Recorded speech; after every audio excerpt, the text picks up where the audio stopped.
This third mission is called Imagination 1, and the first two missions, as being the first missions, were really the tests, not only for the crew, but also for SAM itself, to learn how this facility that we had built over the course of two and a half years at that point operated and how it functioned with those people sealed inside for 6 days.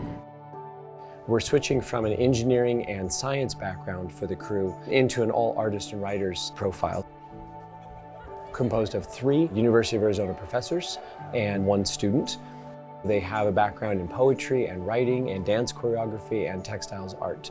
So the concept is that although when we do become interplanetary as a species again and go back to the moon and for the first time to Mars, it'll probably be a combination of engineers and scientists and highly trained people to be the first to make that venture.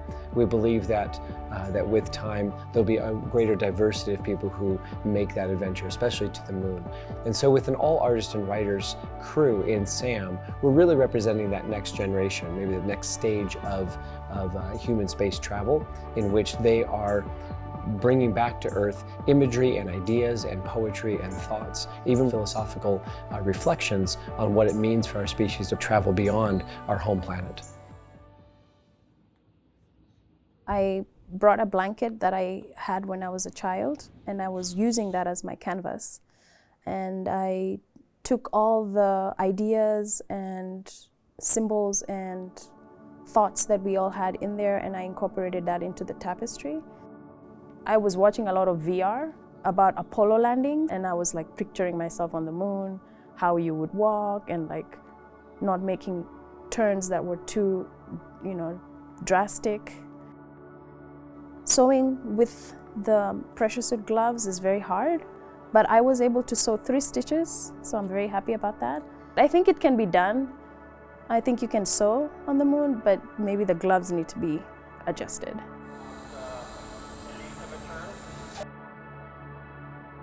The first couple steps I took were just really magical. It kind of being like a dancer's dream as far as like jumping and then never coming down, or coming down really slowly rather. It's called ballon in dance. That means weightlessness or light-footedness. To have experienced that for the first time was really special. As a faculty member, this was just such an amazing opportunity to work in an interdisciplinary way, in a really collaborative way, and then move that and share that with the dance majors at the university. All right, if we could go ahead, please, and turn the air off.